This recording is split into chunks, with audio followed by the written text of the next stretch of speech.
Before we begin the story, let us know where you're watching from by leaving a comment below. If you enjoy this video, don't forget to like and subscribe. Have a wonderful day. Enjoy the story, everyone. Sophie Hart was scrubbing the marble floor of the Cole mansion with her usual dedication, knees on the ground, yellow gloves, and a spray bottle hanging from her apron pocket. The party, a luxurious costume ball filled with bored rich people dressed as pirates, Greek gods, fairies, and astronauts in suits, was in full swing, but Sophie wasn't in costume. The cleaning uniform was real, the dirt on the floor too, and her salary just as invisible. Suddenly, someone stopped behind her.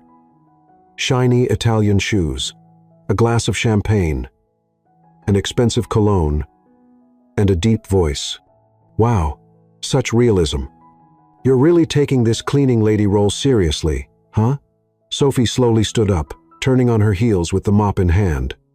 There he was, tall, charming, perfectly dressed in a black suit with a smug smile on his face. Ethan Cole, billionaire CEO of Cole Industries. The host of the evening.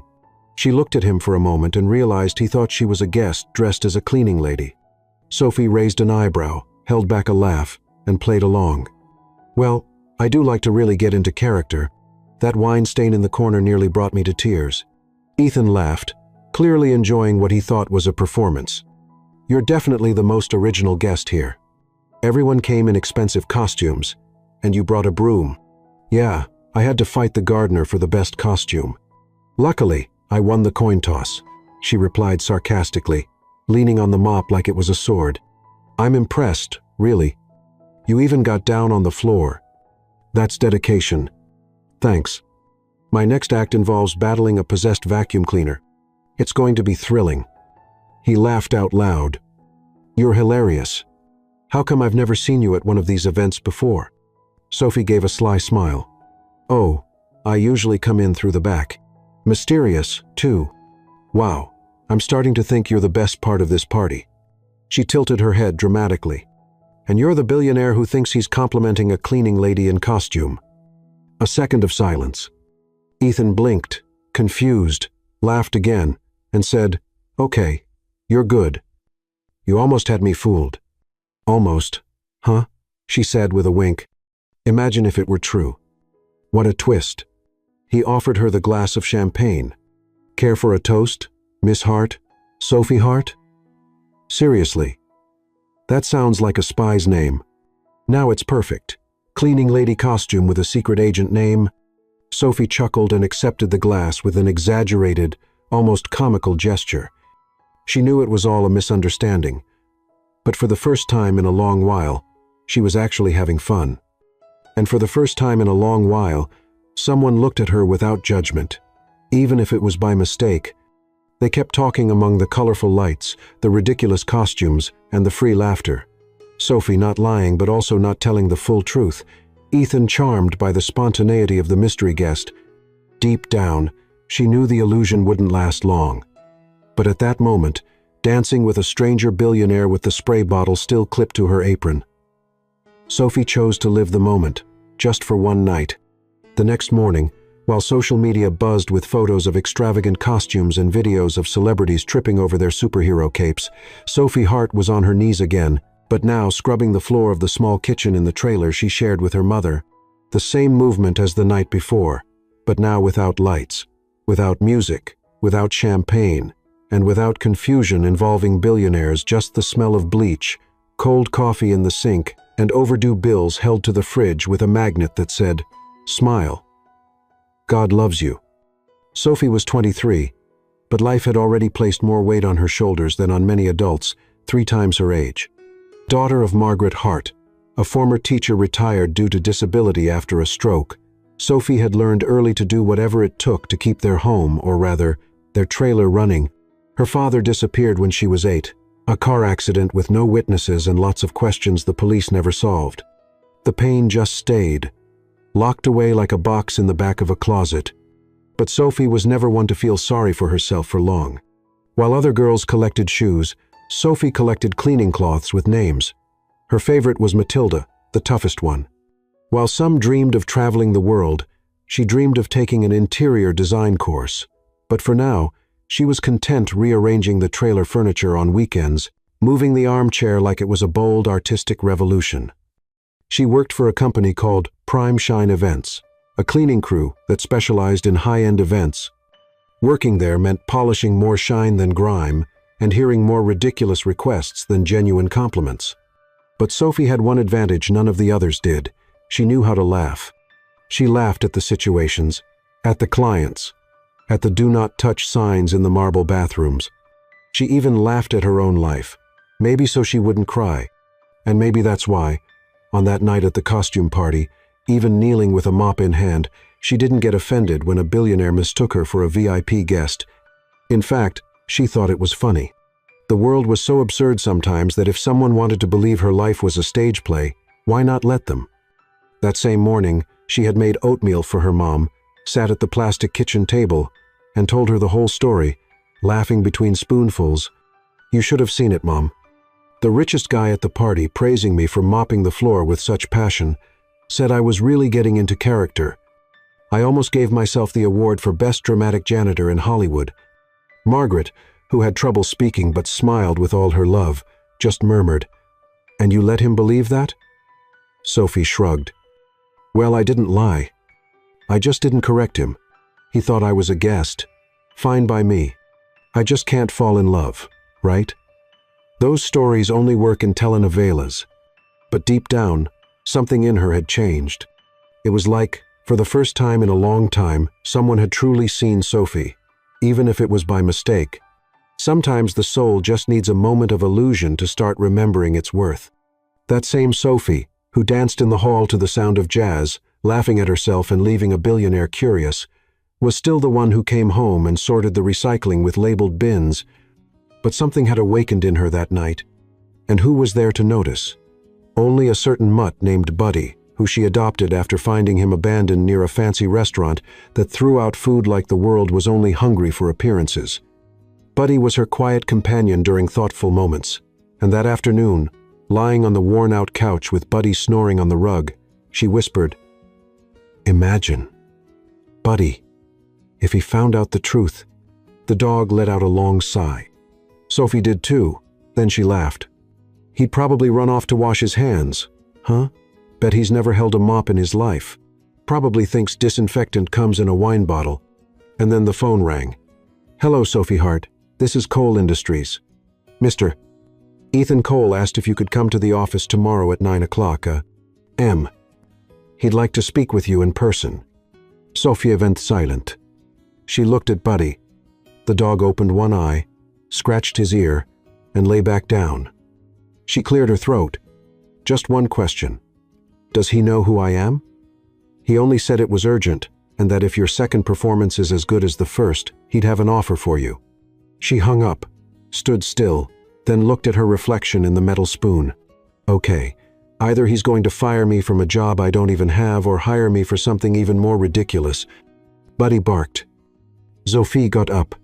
"Time to scrub the sneakers with our best cleaner, Buddy, because tomorrow the cleaning lady's going upstairs to the boss's floor." Ethan Cole didn't know what silence was. Not the real, deep, unsettling kind. His life was filled with noise, contracts, meetings, phones ringing, notifications flashing across multiple screens. He was the kind of man who slept with his phone next to the bed and woke up at 5 o'clock a.m. to meditate for exactly 3 timed minutes.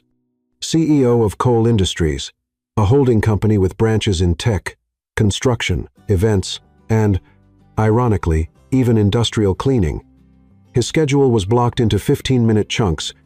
Even lunches had deadlines. And his heart, well, that was compartmentalized too, ever since the divorce from Isabel, a socialite whose main goal in life was to be photographed without repeating the same earrings. Ethan avoided any relationship that didn't fit neatly into a spreadsheet. He had a son, Liam, 8 years old, who lived with him every other week. Ethan tried to be a present father in his own way. He hired the best tutors, paid for the most exclusive camps, and bought every toy advertised on television, but still, the boy seemed to prefer talking to the driver rather than his own father. Ethan didn't see that as a failure, just another variable that was hard to calculate. But then came the party. That damn costume party he hadn't even wanted to go to.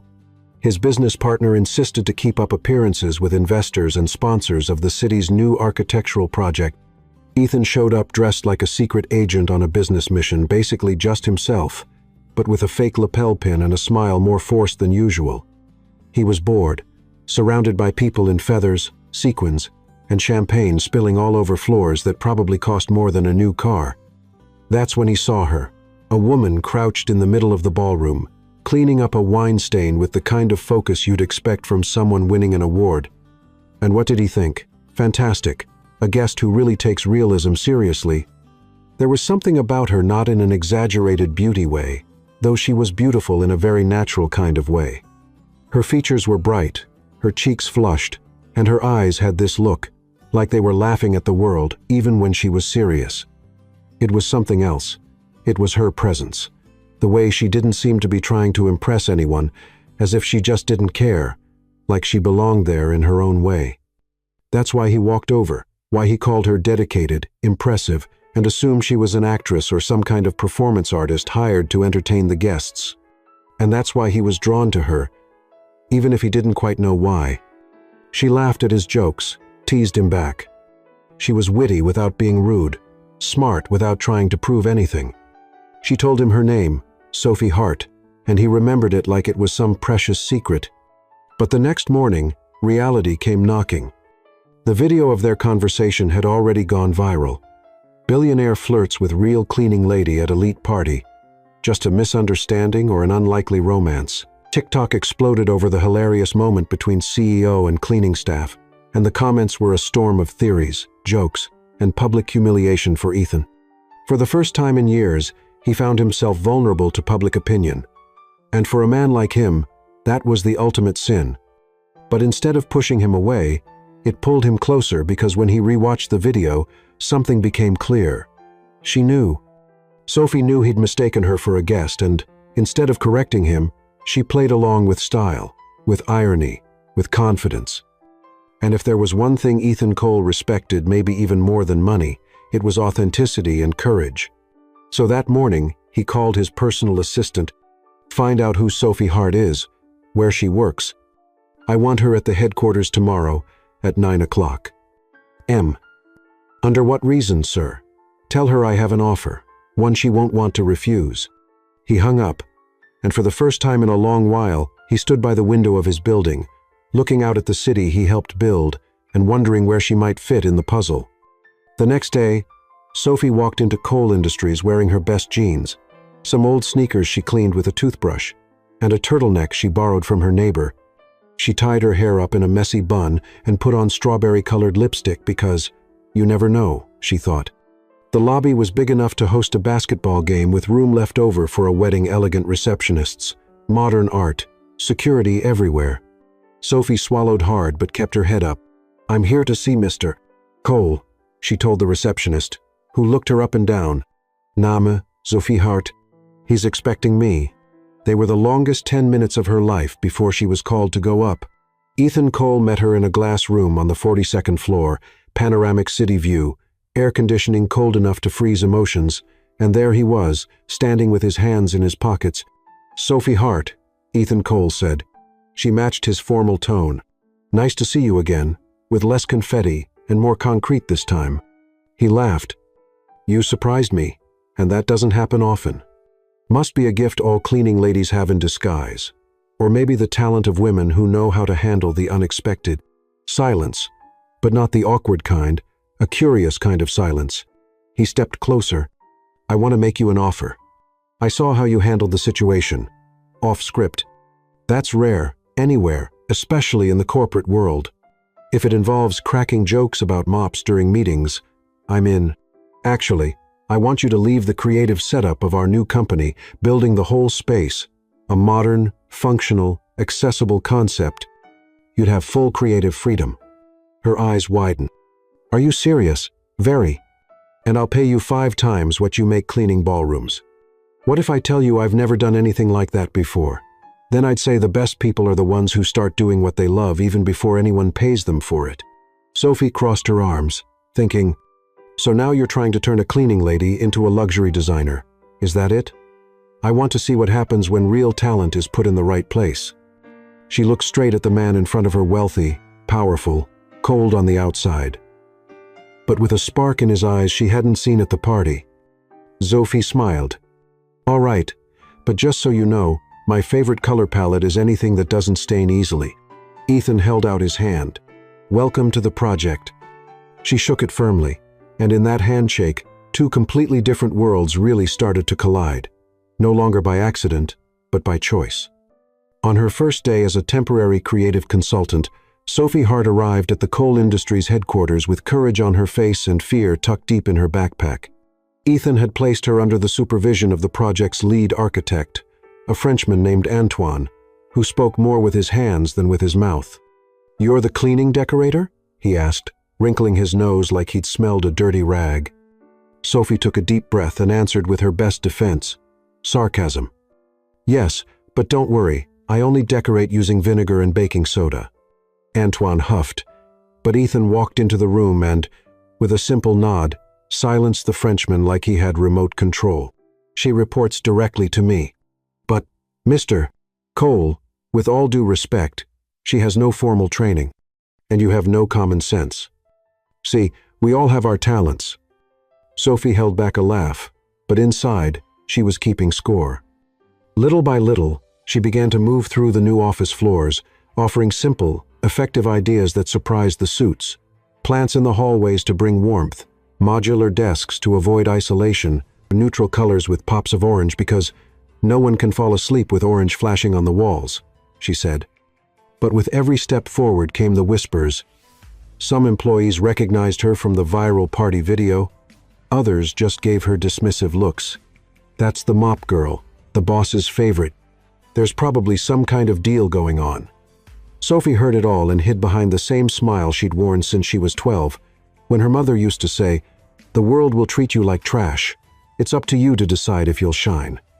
By the third week, Ethan started showing up more often at the project, sometimes just to check the progress, sometimes just to hear Sophie mock the carpet choices, sometimes just to hear her voice. They didn't hide the lightness between them so much anymore, the silly jokes, the unexpected laughs, the glances that lingered half a second too long. "You've changed," he said one afternoon, leaning against the model room wall. "Oh, it's the new disinfectant. It smells like self-esteem." He laughed, she laughed, and the silence that followed said more than any words. But what seemed like a feel-good romantic comedy with a predictable ending turned into an earthquake. The next morning, the digital tabloid, City Pulse, dropped a bombshell. Coal Industries CEO involved with cleaning staff after costume party. Subheadline: Sources claimed the relationship began during work hours. The article included a photo of the two Ethans smiling, Sophie with her arms crossed in front of the company building. Nothing incriminating, but the article made up what the photo didn't show. According to it, Sophie had been promoted in exchange for personal favors.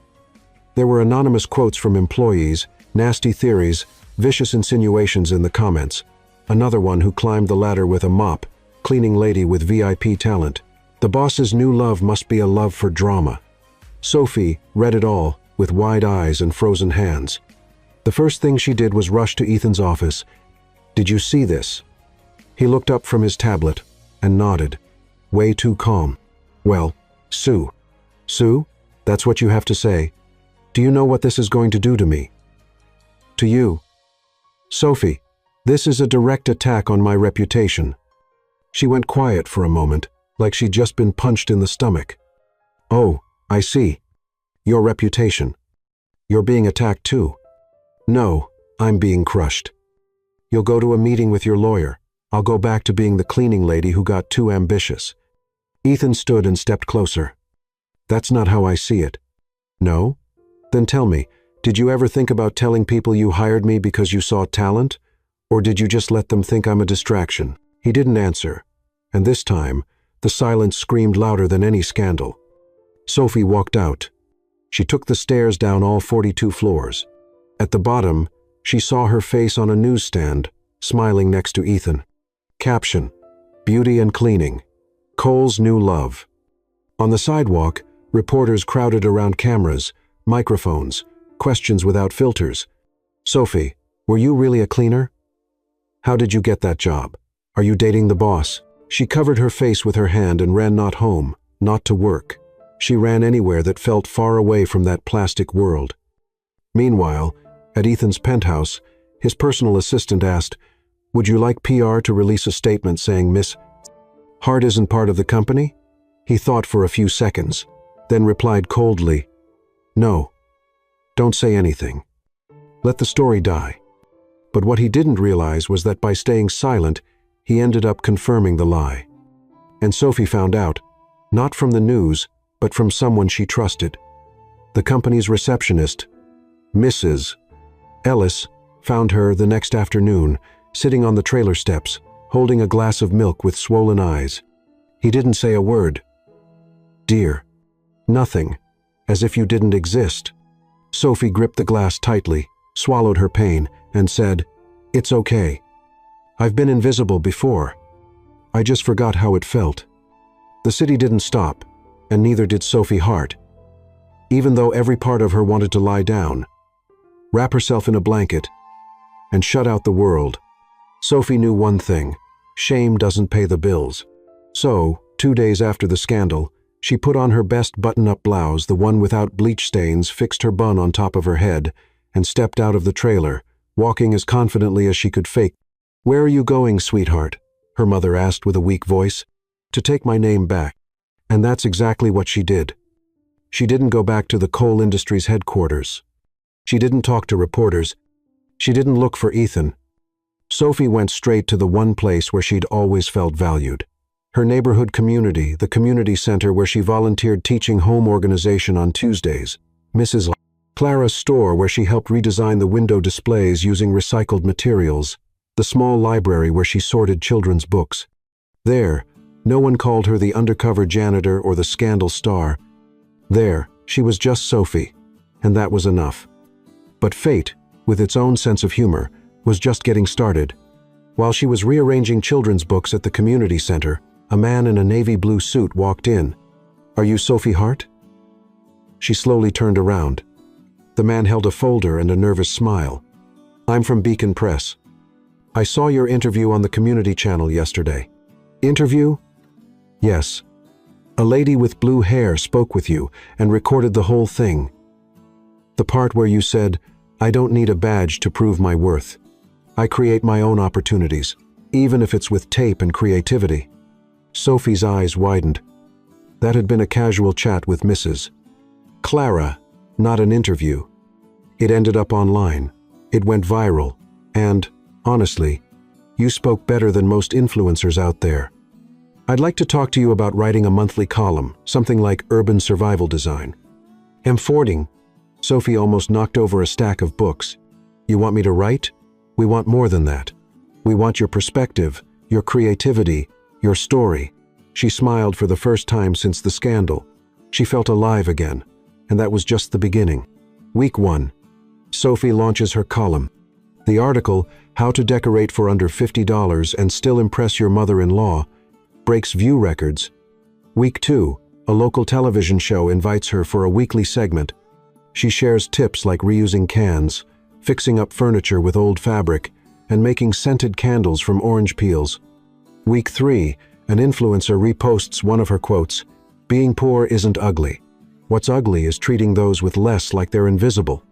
The public loved it. Comments poured in. "This woman is a ray of sunshine. She made it without a red carpet. Sophie Hart for president." The irony. Sophie was rising faster outside of Ethan's company than she ever had inside it. Meanwhile, Ethan watched it all from a distance on his laptop screen. He followed the numbers, the videos, the columns, the interviews. Sophie was thriving, and she wasn't using his last name. She didn't need his approval. She had risen on her own, and that left him torn. Part of Ethan deeply admired what he saw. Another part felt out of place. He was used to being the starting point for great stories. He didn't know how to handle someone growing in spite of him, not because of him. That's when Liam, his son, walked into the room and said, "Dad, why did you let her go?" Ethan closed the laptop, caught off guard. "It's not that simple, son. It is. You stayed quiet when people said bad things about her. If it were me, you would have spoken up." The boy crossed his arms. She helped me with my science project, taught me to glue with homemade paste and build a model with soap boxes. She was cool, and now she's gone. Ethan said nothing. That night, he stepped out onto the penthouse balcony. The cold wind hit his face, but he barely noticed. He kept thinking about everything he didn't say, everything he didn't do. For the first time, someone had touched his life without asking for anything in return, and he had let the world label her without lifting a finger. But that wasn't going to happen again. The next day, Sophie got a call from the community center. "Sophie, there's a man here, tall, expensive suit. Looks like he's never sat on a couch covered in plastic." "Is it him?" He brought a toolbox and a bunch of plants. Sophie hung up and ran over. There was Ethan, on his knees, trying to install a shelf.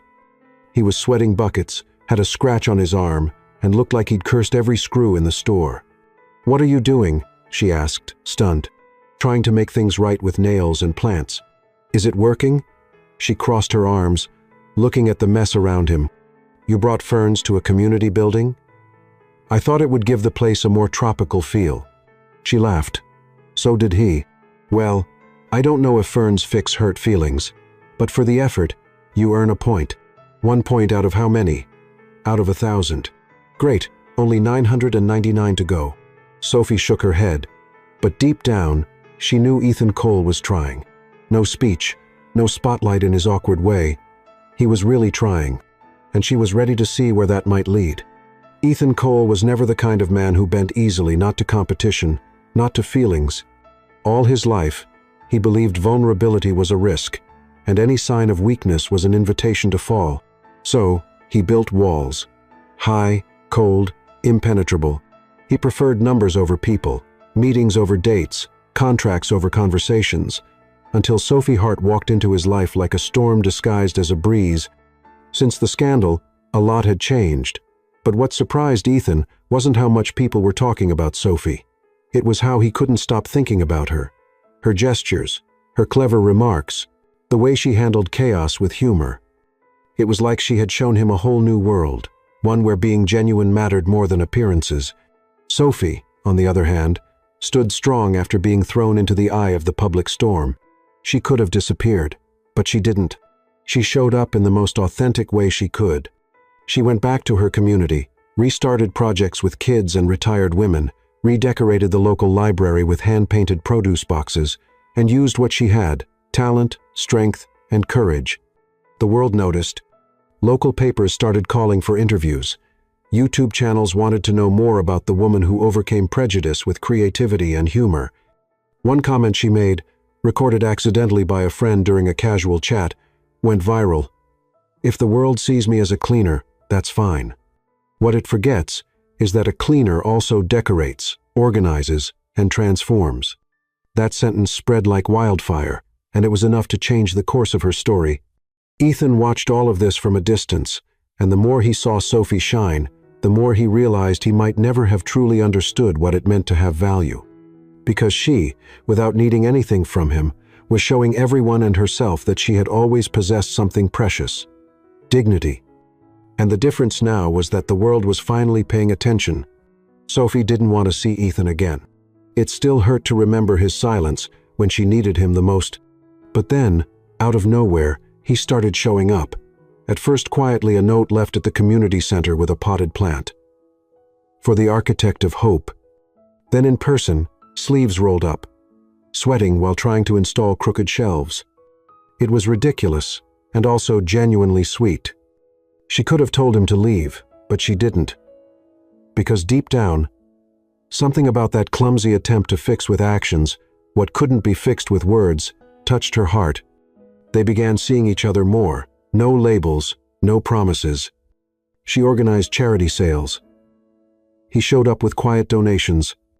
She ran a recycled paper craft workshop, and he, even though he couldn't fold a paper airplane, volunteered to paint tables, even if he ended up with paint in his hair. At one of these events, Ethan picked up the microphone at the end of the evening and surprised everyone. He spoke only a few words, but they carried weight. "I was trained to recognize numbers, metrics, results. But this woman taught me how to recognize real worth. and that no graph can explain. Sophie lowered her eyes. Her heart wanted to believe, her mind was still protecting itself. On the way home, he walked her to the bus stop. The wind was cold. She rubbed her hands together, trying to hide the chill. He took off his scarf, and without saying a word, wrapped it gently around her neck. She didn't take it off. "You don't have to do this," she said, not looking directly at him. "I know, but I want to," he replied. They stood in silence for a few seconds. Then she smiled, that crooked half-smile he loved so much. "You're getting dangerous, Ethan. You don't make me angry like you used to." He let out a cute laugh. "Maybe I'm learning how to be human." And there, on the cold sidewalk, two completely different worlds began to truly meet, not with kisses, but with actions, not with promises, but with changes. Ethan started to listen more. He cut back on work, began taking Liam to gatherings at the community center, and for the first time in a long time, father and son laughed together without needing expensive toys or fancy outings.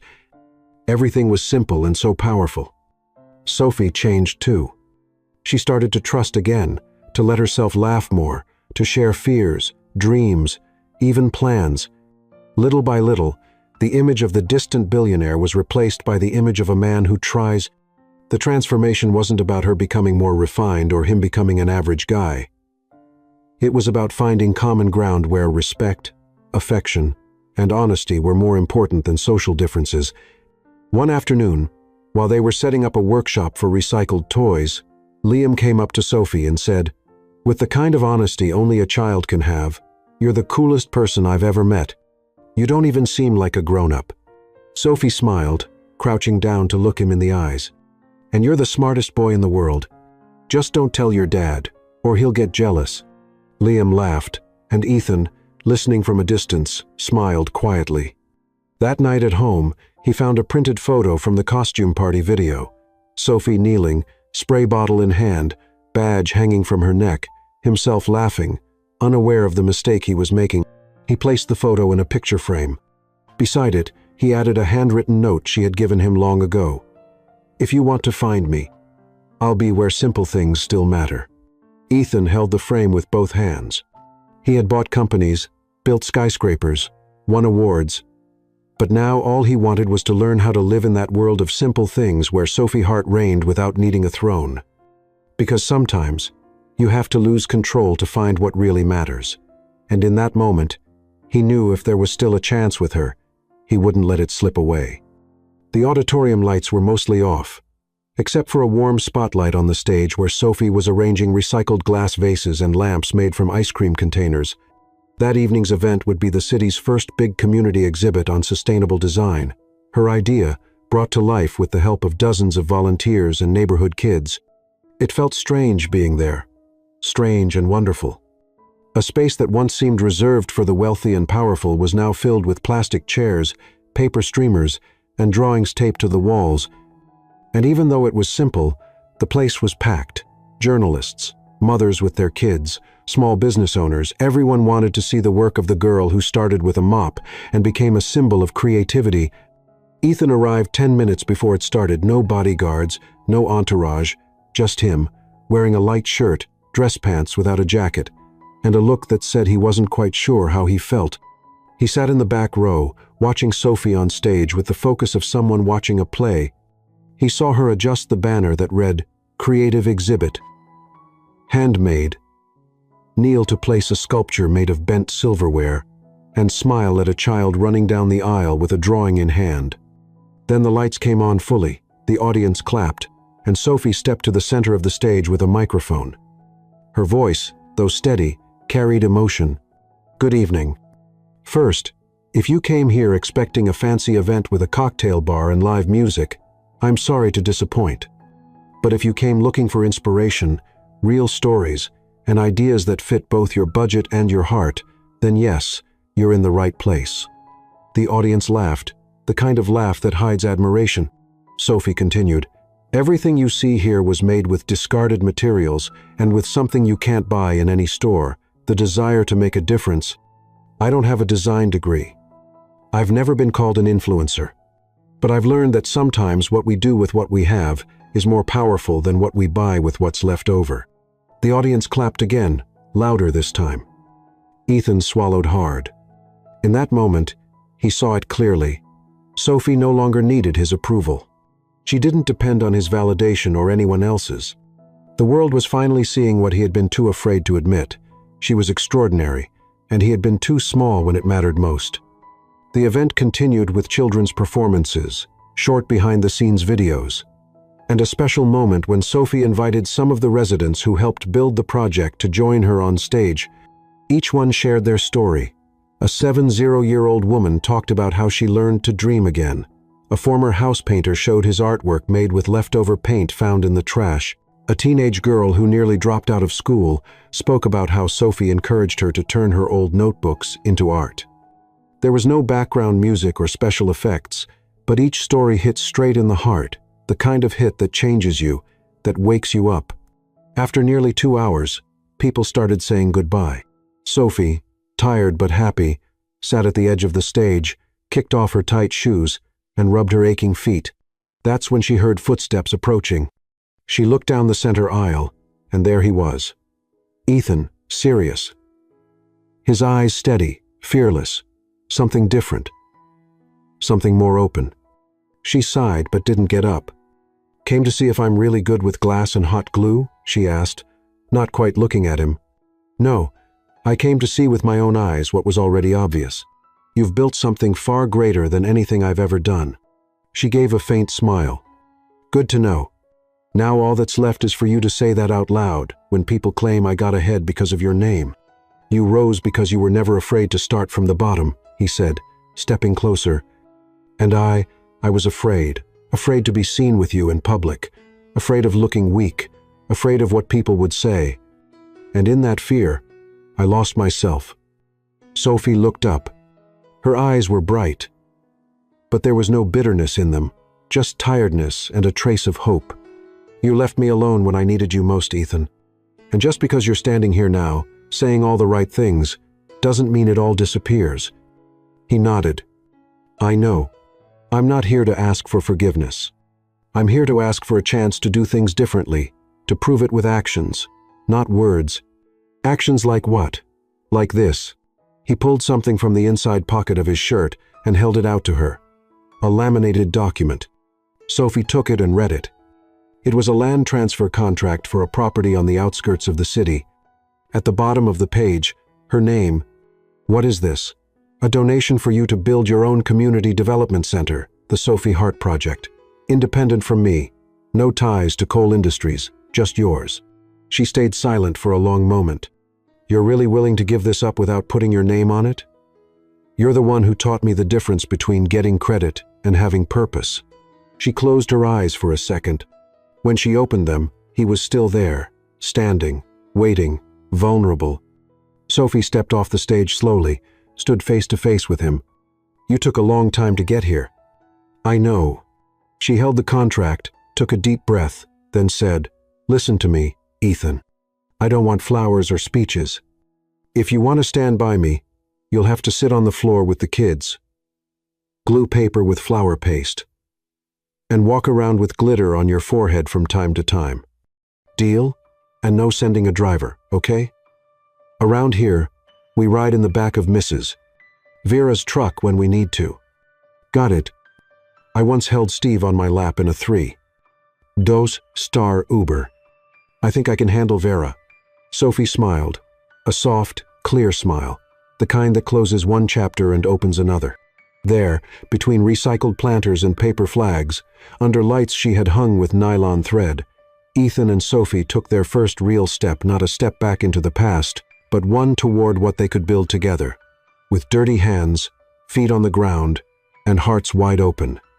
The week after the event was one of the calmest Sophie had experienced in years, not because everything was fixed or life had stopped making demands, but because, for the first time, she was at peace with her own choices. She now knew exactly who she was, what she was capable of, and how far she'd come without shrinking or hiding to meet anyone's expectations. Ethan seemed like a different man too. After the event, he started showing up at the community center every day, sometimes to help, other times just to sit in the shade and watch.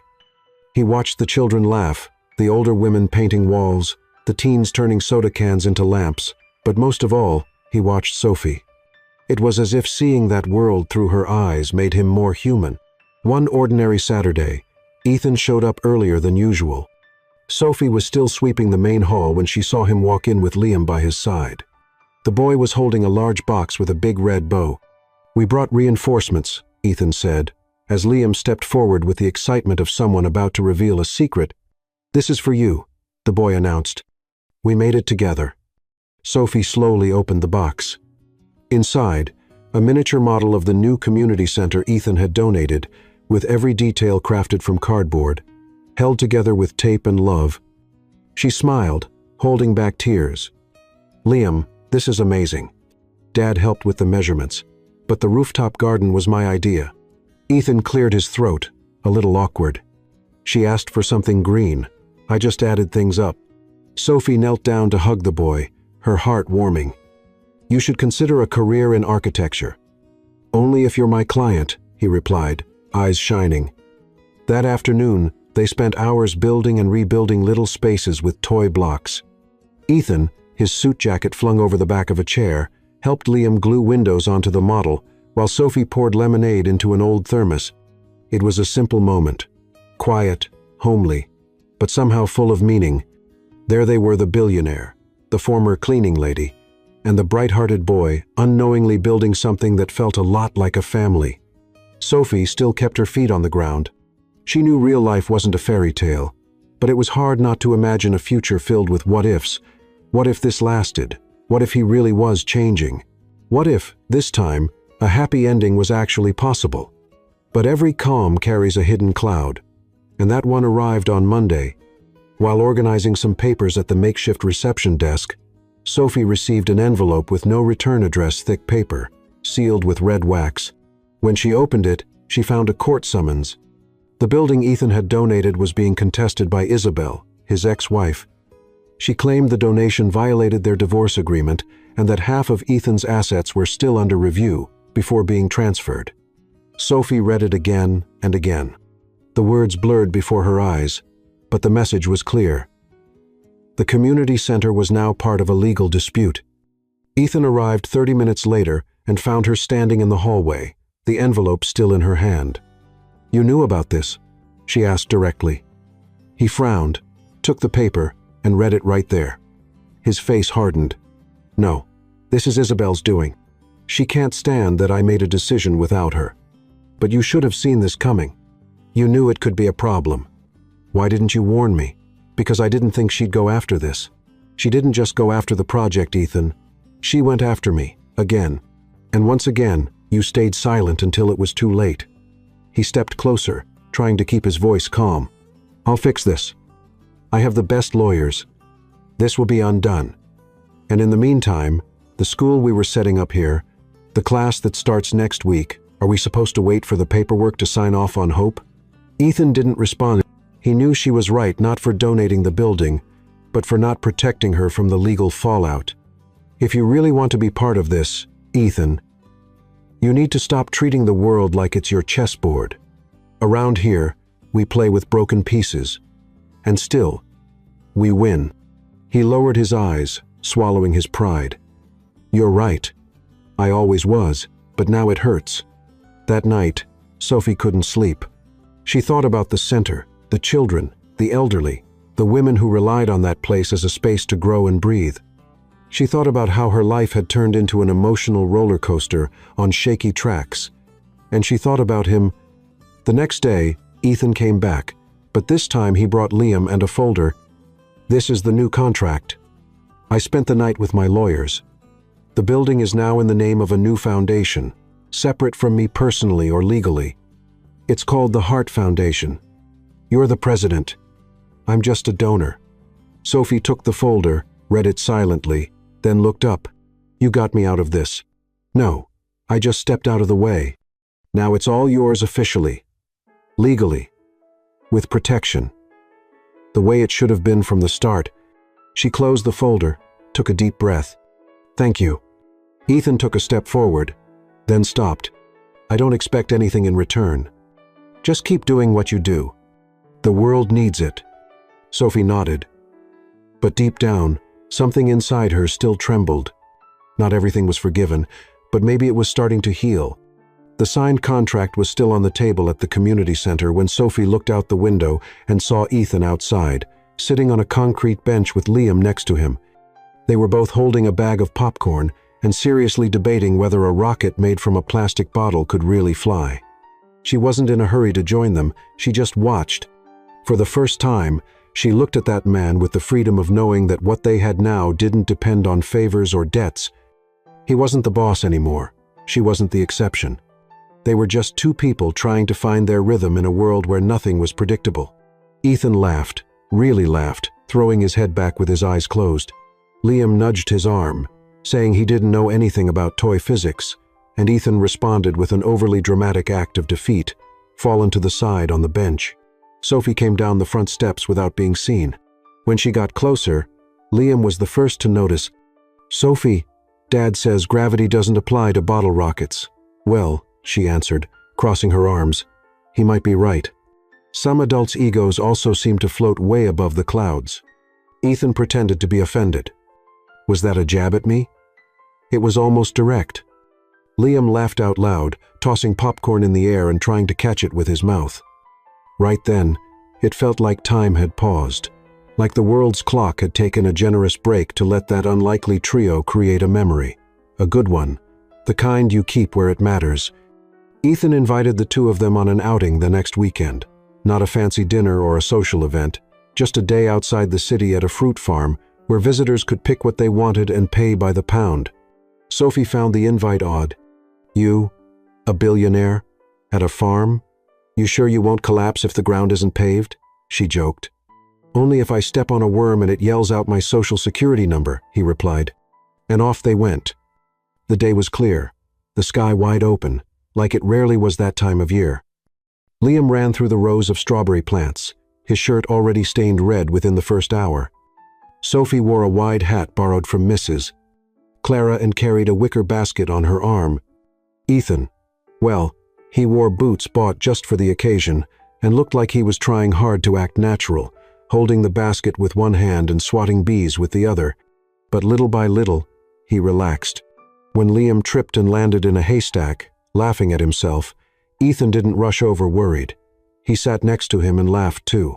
Sophie, a few feet away, smiled instinctively. It was strange to see them like that, naturally connected. No effort, no script. Late in the afternoon, they had corn cake on a wooden porch while the sun slowly set, coloring everything orange. It was there, resting her head against the bench, that Sophie felt something new. It wasn't just admiration anymore, not just affection. It was the kind of love that grows when you see someone let go of their pride, not to impress, but to belong. And Ethan, he didn't need to say anything anymore. His eyes said it all. It was like he was finally watching life unfold in real time, without the thick glass of hurry and power keeping him from the things that matter. On the way back, Liam fell asleep in the back seat. Sophie sat in the front, watching the road. The music on the radio was soft. Ethan drove with one hand on the wheel, the other resting on the gear shift. There was silence between them, but it was a good silence, full, rich. Not the kind that makes you uncomfortable, but the kind that soothes. "Thanks for today," he said, eyes still on the road. "You did well. Even picked real fruit without worrying about the price. I have to admit, I'm traumatized by strawberries. I think I picked about 30 bad ones before finding a good one." She smiled, but then her voice softened. "You really want this, don't you?" "Want what?" "This family thing. Even after everything, you still want to build something." It took a deep breath. The road was long, the headlights lit only what was needed, and his answer came out as honest as could be. "I do. But I'm not in a rush, not with you." Sophie turned her head toward him. There was something in his eyes she hadn't seen before, a kind of surrender, yes, but also care. "I'm not easy, Ethan, and I'm no prize. The difference is, now I know that." She looked down for a moment, then turned back to the window.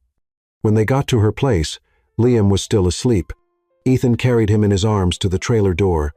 Sophie unlocked it carefully and made room for him to lay the boy down on the old couch, covered with a colorful blanket. "He feels at home here," Ethan whispered.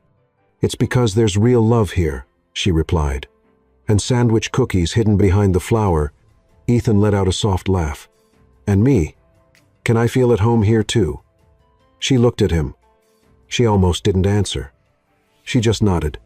He stepped closer, slowly, their faces just inches apart, breathing in sync, but they didn't kiss, not yet. It wasn't the right time. Because when love is real, waiting is part of building something meaningful. And in that moment, Sophie realized the past may have hurt, but the future was still unwritten, and maybe, finally, ready to be rewritten. The calm settling between Sophie and Ethan was like an autumn morning, warm, beautiful, quietly fragile. And like any season that's too calm, it always carries the promise of sudden change. Life at the community center continued steadily. Sophie was leading the new children's workshop wing. Ethan helped with building improvements, and Liam already called the main room my second home. Everything seemed, at last, in place. Emotional stability, mutual respect, trust. But as Sophie knew too well, when life starts feeling too good, it's often because something is about to fall apart. It all started with an envelope, another one, but this time with her name handwritten on its simple, yellowed paper, carefully folded, no postage mark. Someone had quietly left it at the front desk of the community center. Sophie opened it cautiously, and within the first few lines, she felt the ground shift beneath her. "Sophie, you don't know me, but I know your story, and I know who Ethan Cole really is. More than you can imagine. He destroyed my family, and now he's trying to look like a good man. Don't fall for it. I have proof." The letter was signed by Clara Benson, a name Sophie had never heard before, but in the following paragraphs, the woman gave too many details to be making it up. The name of the company Ethan used to be a partner in, the multi-million-dollar bankruptcy case that affected dozens of families, including hers. The letter didn't just accuse, it gave dates, places, and context. It was clear, articulate, and disturbing. Sophie read every line twice. Then, without saying a word to anyone, she left early. She didn't want to confront Ethan until she was sure, but she couldn't look at him either, not until she understood what was behind that piece of paper. That night, she spent hours digging through the city's digital records, old newspapers, forgotten blogs, business forums, and there it was. Cole Ventures, 2014. A scandal covered up by a good PR team. Ethan had left the partnership months before the bankruptcy was declared. Officially, he had no part in the financial collapse. But the rumors said otherwise. Some said he saw it coming, that he sold his share just before it all went under, avoiding blame and losses. Sophie felt a cold ache rise through her spine. It was the kind of discovery that shattered the image she had been building of him. And worse, it was the kind of silence that, coming from Ethan, didn't feel entirely unexpected. The next day, she showed up at the community center as usual, but something in her eyes was missing. Ethan noticed and tried to come closer, but she stepped aside, avoided him. He was confused. Did something happen? She looked at him for a moment. She wanted to ask right then, but there were kids nearby. "We'll talk later," was all she said. Later, after everyone had left, she called him into an empty room, closed the door slowly, laid the letter on the table. Ethan read in silence. He didn't try to deny it, didn't fake surprise. He just looked at the envelope, then at her. "So, you know." Sophie crossed her arms, her breath tight in her chest. "You knew this was out there, that this existed, and you never told me." "Why?" "Because I didn't think it mattered." She let out a bitter laugh. "Didn't matter? You leaving a company that ruined families right before it collapsed and never being held accountable, that's not important? I left because I saw it was going downhill. I tried to warn the others. They didn't listen. I protected what was mine." "And what about the others? Who protected them?" He sighed, rubbed his face, sat down. "I did what any businessman would have done. I acted within the law." Sophie stepped closer, slowly. "But what about your conscience?" Silence. Ethan didn't answer, and that silence hurt more than any confession could. She sat across from him, her heart torn between the love she felt and the sense of justice she had always stood for. "Are you still the same man from back then?" He hesitated. "I don't know. I want to believe I'm not." "So do I." She stood up and walked to the window. The sky was beginning to darken. "The problem isn't what you did in the past, Ethan. It's what you didn't have the courage to tell me. I opened my life to you. I let you in, and you kept that part locked away." He stepped closer. "I was afraid. Afraid that everything we built would fall apart because of something I didn't know how to explain. And now?" She turned to him, eyes full. "What are you going to do now?" It took a deep breath. "Whatever it takes." But she shook her head and took a step back. "I don't know if that's going to be enough, Ethan, because what I need right now isn't a perfect answer. It's the truth, and that's something you still haven't given me." Ethan stood still, watching her walk away, knowing that once again, silence, his most comfortable weapon, had become his biggest mistake. Sophie left the room, left the building, left his life, at least for now. Outside, the wind was strong. The little flags at the entrance fluttered, as if they too felt that something had broken. She walked down the sidewalk to the bus stop, sat down, looked at the sky, and asked herself, how many times can a heart be tested? In the days that followed, the community center felt emptier, even though it was full. The classes went on. The kids ran through the halls. Liam showed up with his drawings and ideas for new projects. But Sophie was different. Less Sophie. Less Sophie. Less talkative. Less present. She was there, but she wasn't. Ethan saw it every time they crossed paths. Her smile didn't reach her eyes. Her tone was more reserved. She didn't completely avoid him, but she didn't let him get close either. And he knew why. He knew he had broken something, not through an action, but through a lack of one. And now, saying sorry wasn't enough. He would have to show it, prove it, and maybe, more than anything, earn it. It was on a Wednesday afternoon that he decided to do the only thing he truly knew how to do. Use his power to fix what he had helped break. But this time, it would be different. No spotlight, no press release, no company involvement. Ethan returned to the same neighborhood where, years ago, the collapse of his old company caused a wave of job losses and despair. The area still bore the scars: shuttered stores, abandoned buildings, families in debt. He didn't show up in a fancy suit or with prepared speeches. He wore jeans, a rolled-up shirt, and carried a folder under his arm. He knocked on doors, spoke with people he hadn't seen since 2014, listened to stories he didn't want to hear, people who lost everything, people who never recovered, people who hadn't forgotten, and most of all, people who said, "You knew.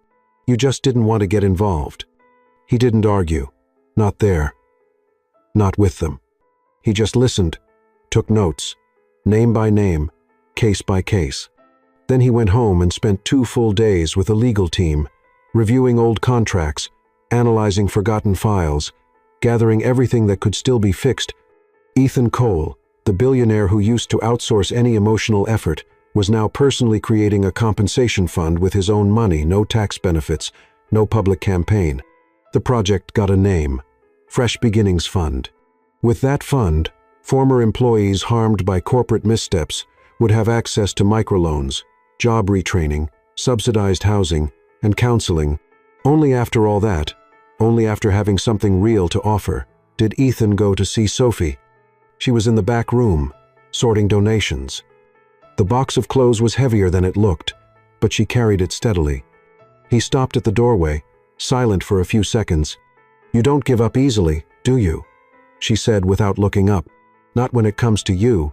She finished stacking the coats, wiped her hands on a dish towel, and turned to him. "So, are you here to explain again why you kept your past from me?" He stepped forward but stopped a few feet away. Eye to eye. "No, I'm here to show you what I did with it." Ethan placed the folder on the table, opened it, pulled out a thick envelope stamped with a legal seal, then a notebook full of notes, finally a card with a blue title printed on it: Fresh Beginnings Community Repair Fund. Sophie flipped through the documents in silence, read the names of those who would benefit, recognized some of the companies involved, saw the amounts, the clauses, the signatures. You did this by yourself? With help from good people, but yes, I started it.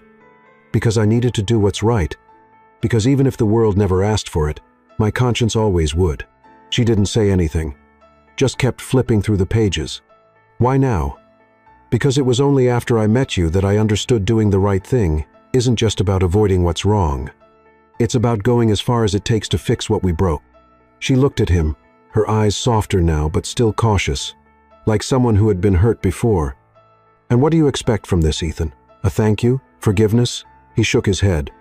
No, I just wanted you to know that it wasn't just words, that I heard what you said. And for the first time, I did something not for me, but for everyone I hurt along the way. She closed the folder, rested her hands on top of it, and took a deep breath. You know what I admired the most about all of this? What? That you didn't post it, didn't record it, didn't turn it into some kind of personal marketing. You just did it. And that is rare. Ethan gave a slight smile, relieved, but he didn't move closer. I don't know if this changes how you feel about me. It does, she said sincerely. It really does.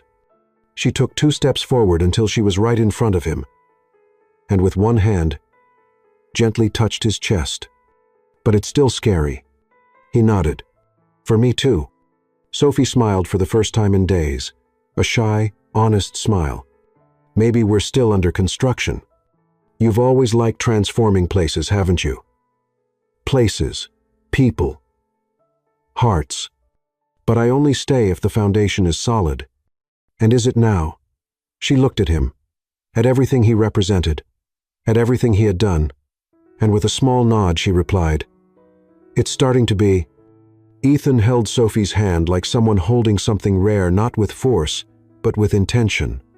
It was a small gesture, but filled with everything they had been through.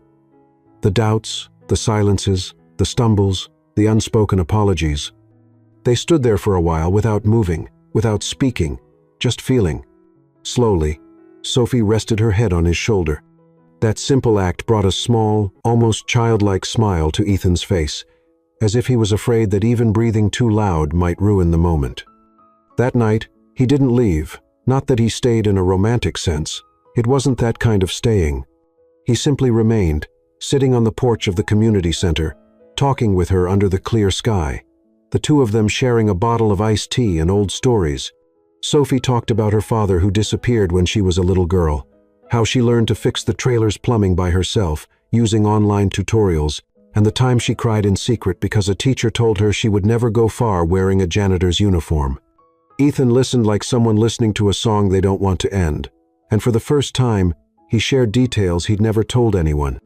He spoke about the emptiness of growing up surrounded by money, the coldness of his parents, the marriage with Isabel that was always more of a business deal than a union of souls, and about the fear, the constant fear of never being enough, even when he already had everything.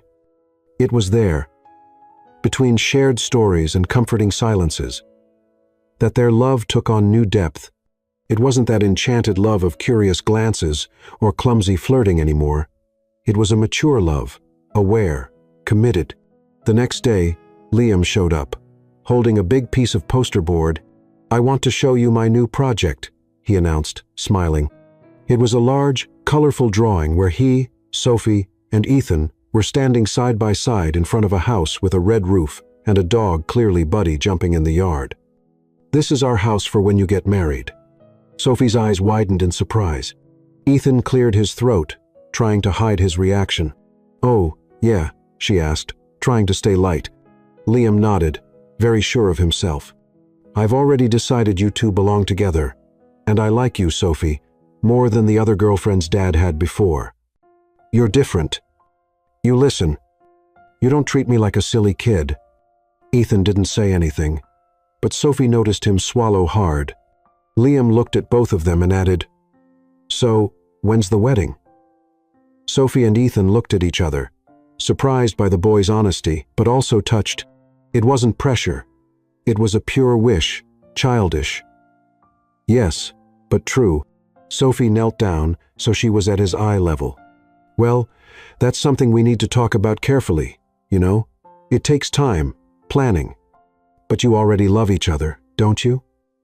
She looked at Ethan. He looked back and answered without hesitation. Yes, we love each other. Sophie was quiet for a moment, letting the weight of that simple phrase settle in, then looked at Liam and smiled. Then I guess you can start drawing the invitations. The boy celebrated like he'd just gotten an early Christmas present, running in circles with the poster board in his hands. Sophie and Ethan laughed, caught somewhere between relief and surprise.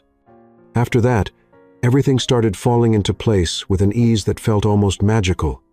Ethan began stopping by the trailer more often, sometimes for dinner, sometimes just to hear Sophie hum while she cooked. He offered to fix the place up, but she turned him down. This place has history. If we ever move in together, we'll build something new together. But this is my foundation. Ethan respected that. And truthfully, he started to enjoy that simpler world.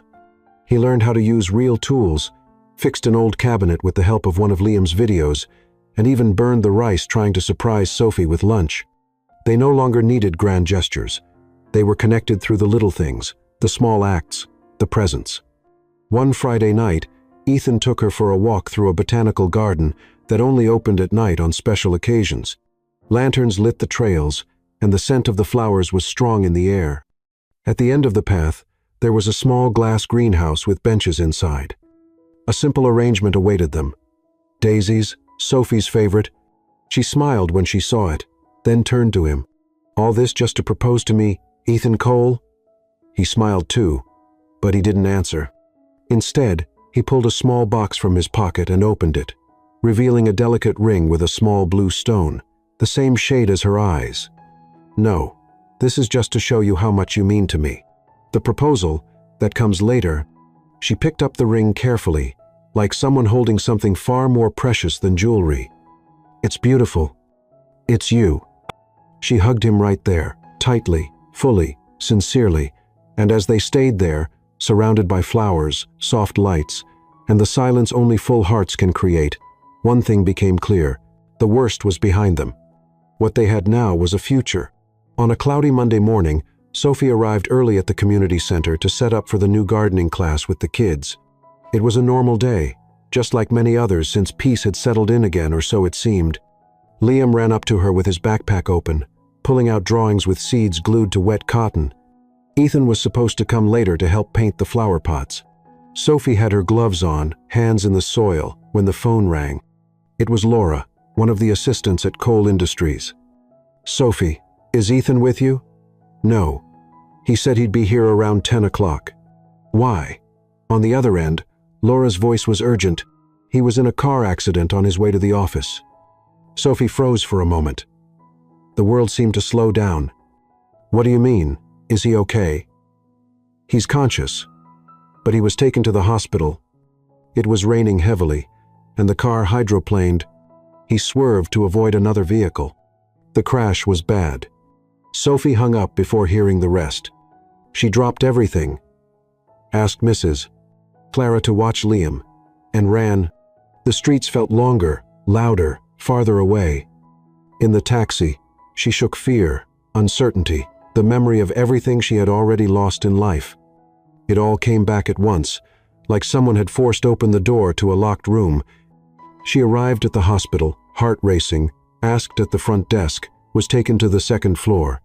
When she entered the room, she saw Ethan lying there, arm bandaged, a few scrapes on his face, and a tired look, but alive. She ran to him. "Are you out of your mind?" It was the first thing she could say, eyes full of tears.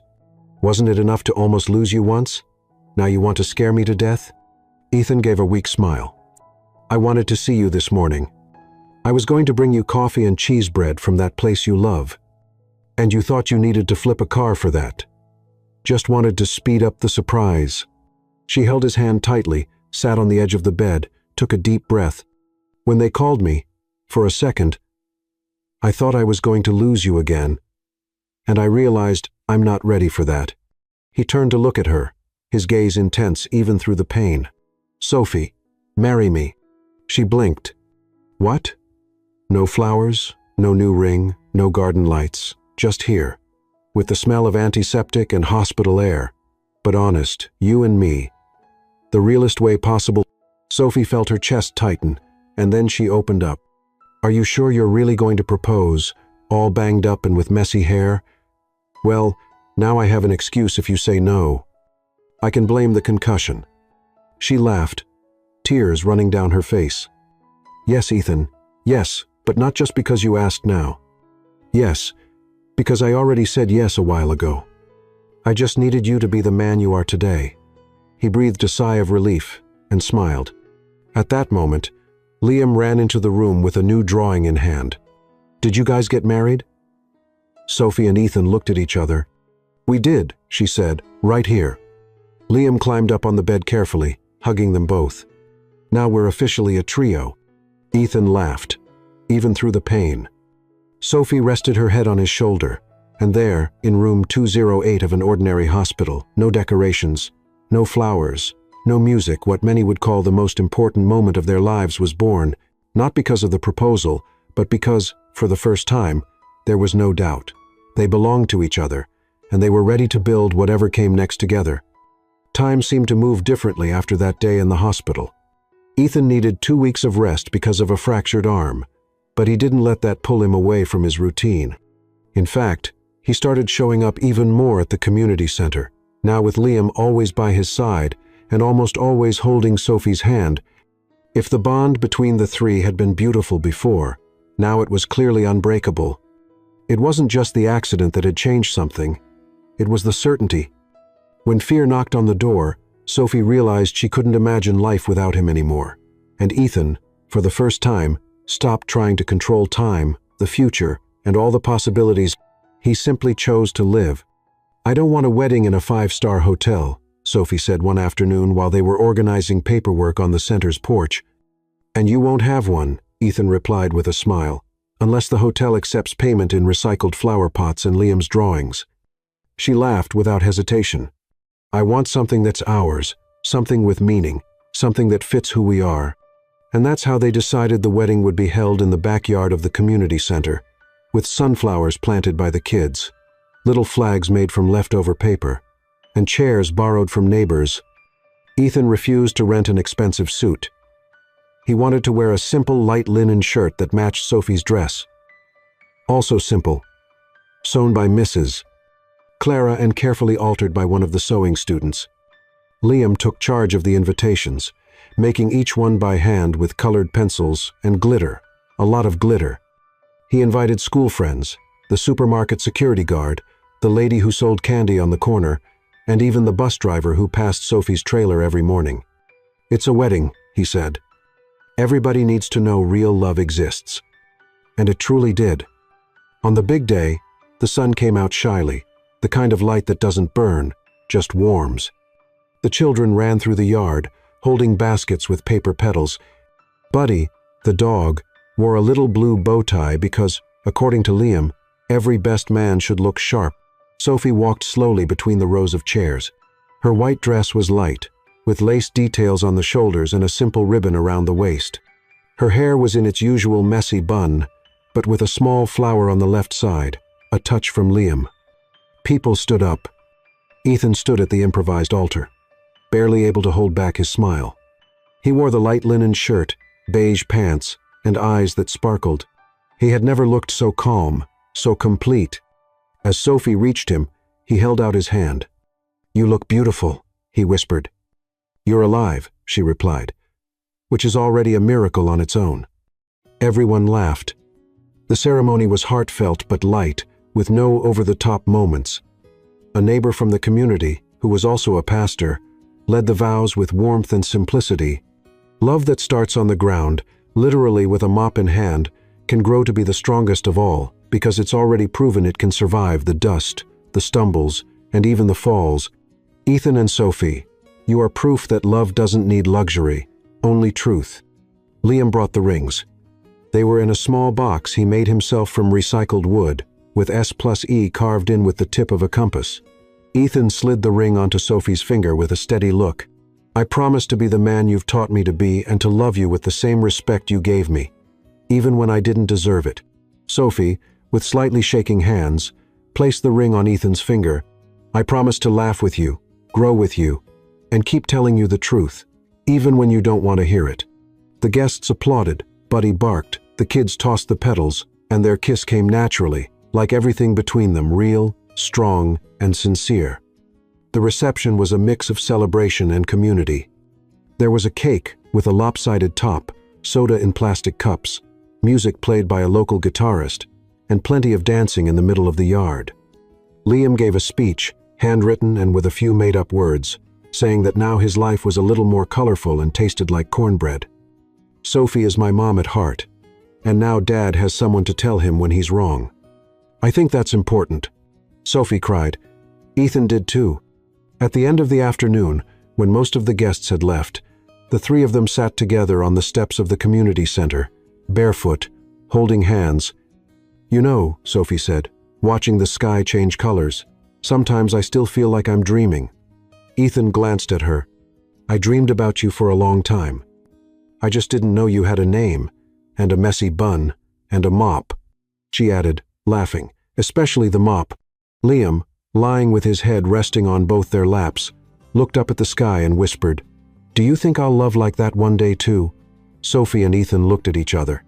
"You will," Ethan replied, "but you have to start by loving who you are and never let anyone convince you that you're worth less just because your shirt is wrinkled or your shoes aren't new," Sophie added. Liam smiled, drowsy. "All right then, but when I get married, I want brigadeiros at my party, okay?" "Deal," they both said at the same time. There, among laughter, bits of confetti, and the soft evening light, a new chapter was beginning. The story that started with a misunderstanding, a dirty floor, and a sideways glance now closed with a kiss of love, a meaningful yes, and a boy wrapped in both their arms. It wasn't a fairy tale. It was better. It was real. Months passed, and the rhythm of their lives settled into something steady yet vibrant. The Heart Foundation grew under Sophie's leadership, expanding its workshops to include not just kids but entire families learning to create with what they had. Ethan, true to his word, stayed out of the spotlight, supporting from the sidelines with quiet donations and the occasional hands-on help, though he still struggled with a hammer. Much to Liam's amusement, Liam, now 9, became the unofficial mascot of the community center, his drawings plastered on every wall, each one a testament to the family they were building. Sophie's column at Beacon Press became a monthly staple, with readers across the city sending letters about how her tips transformed their homes and, sometimes, their perspectives. She wrote about turning old crates into bookshelves, using mismatched plates to create art, and finding beauty in the overlooked. Her words carried the same honesty that had drawn Ethan to her that first night, and they resonated with people who saw in her a reflection of their own resilience. She wasn't just the cleaning lady who made it. She was Sophie Hart, a voice for those who built their dreams from scraps. Ethan, meanwhile, continued his work with the Fresh Beginnings Community Repair Fund. He met with families, listened to their stories, and ensured the fund's resources reached those who needed them most. It wasn't about erasing the past, but about making amends in a way that felt human, not corporate. He learned to sit in discomfort, to hear criticism without defensiveness, and to value progress over perfection. For the first time, he felt like he was part of something bigger than his own ambitions. And it was Sophie who had shown him that path. One crisp autumn evening, the community center hosted a harvest festival. The backyard was strung with fairy lights made from mason jars, and tables were laden with homemade pies, lemonade, and Liam's slightly lopsided cupcakes. Sophie wore a simple sweater and jeans, her hair still in that signature messy bun, now with a small leaf tucked into it by one of the kids. Ethan, in a flannel shirt that looked almost too ordinary for him, helped Liam set up a booth where kids could paint mini pumpkins. The air was filled with laughter, music from a volunteer's guitar, and the chatter of neighbors who had become family. As the sun dipped below the horizon, Sophie took the microphone to thank everyone for coming. "This place," she said, her voice warm but steady, "is proof that you don't need much to make something beautiful. You just need heart, hands, and a little bit of stubbornness. The crowd chuckled, and she continued, "I used to think I was just a cleaner, someone who fixed messes. But you all, every one of you taught me that cleaning is creating, organizing is dreaming, and loving is building. Thank you for building this with me." The applause was loud, heartfelt, and Ethan, standing at the back with Liam, clapped the hardest. Liam tugged at his sleeve. "Dad, you're staring again." Ethan grinned, ruffling his son's hair. "Can you blame me? She's one of a kind." Liam rolled his eyes but smiled. "Yeah, I know. That's why you married her." Later, as the festival wound down, Sophie and Ethan found a quiet corner near the sunflower patch the kids had planted. They sat on a wooden bench, sharing a slice of apple pie from a paper plate. The night was cool, and Sophie pulled her sweater tighter. Ethan, without a word, draped his jacket over her shoulders. She looked at him, her eyes soft but playful. "You're getting good at this, you know, being human." He laughed, a low, genuine sound. "I had a good teacher." They sat in silence for a moment, the kind of silence that doesn't need filling. Sophie leaned her head against his shoulder, and he rested his cheek against her hair. "Do you ever think about how we got here?" she asked, her voice barely above a whisper. "From a mop and a misunderstanding to this? Every day," he replied. "And every day, I'm grateful you didn't throw that mop at me when I called you a guest." She laughed, nudging him with her elbow. "Don't tempt me. I still have Matilda in the closet." Their laughter faded into a comfortable quiet, and Ethan took her hand, his thumb brushing over the ring on her finger. "I used to think success was about control, building empires, winning deals, proving I was untouchable. But you, Sophie, you showed me that real success is about connection, about showing up, even when it's messy." She turned to him, her eyes searching his. "And you showed me that people can change, Ethan. Not just for a moment, but for good. That's rarer than any empire." They stayed there, watching the last of the festival goers drift away, the fairy lights casting a soft glow over the yard. Liam ran up, holding a painted pumpkin with a slightly crooked smiley face. "Look, I made it for you guys. It's supposed to be all three of us, see? The eyes are me, the nose is Dad, and the mouth is Sophie because she's always smiling." Sophie took the pumpkin, her heart swelling. "It's perfect, Liam. Just like us, crooked, but happy." As the night ended, the three of them walked back to the trailer, Liam skipping ahead with Buddy trotting beside him. The dog's blue bow tie still miraculously intact. Sophie and Ethan walked hand in hand, their steps slow, savoring the moment. The stars were bright above, and the air smelled of autumn leaves and possibility. Sophie glanced at Ethan. "You know, I never thought I'd end up here married to a billionaire, running a foundation, living a life that feels like it belongs to someone else." He squeezed her hand. "It's not someone else's life, Sophie. It's yours. You built it. And I'm just lucky to be part of it." She stopped walking, turned to face him, and stood on her tiptoes to kiss him softly. "We built it, Ethan. Together." Liam, hearing the pause, turned back and groaned. "Ugh, you guys are so mushy." But he was grinning, and Buddy barked in agreement. They laughed, and as they continued down the quiet street, the trailer's porch light flickering in the distance, Sophie felt a certainty she hadn't known before. This was her life, not a dream, not a fluke, but a reality she had shaped with her own hands, her own heart, and the love of the people beside her. Years later, when people told the story of Sophie Hart and Ethan Cole, they didn't talk about the billionaire and the cleaning lady. They talked about the woman who turned a mop into a masterpiece, the man who learned to trade power for purpose, and the boy who drew their love into every corner of their world.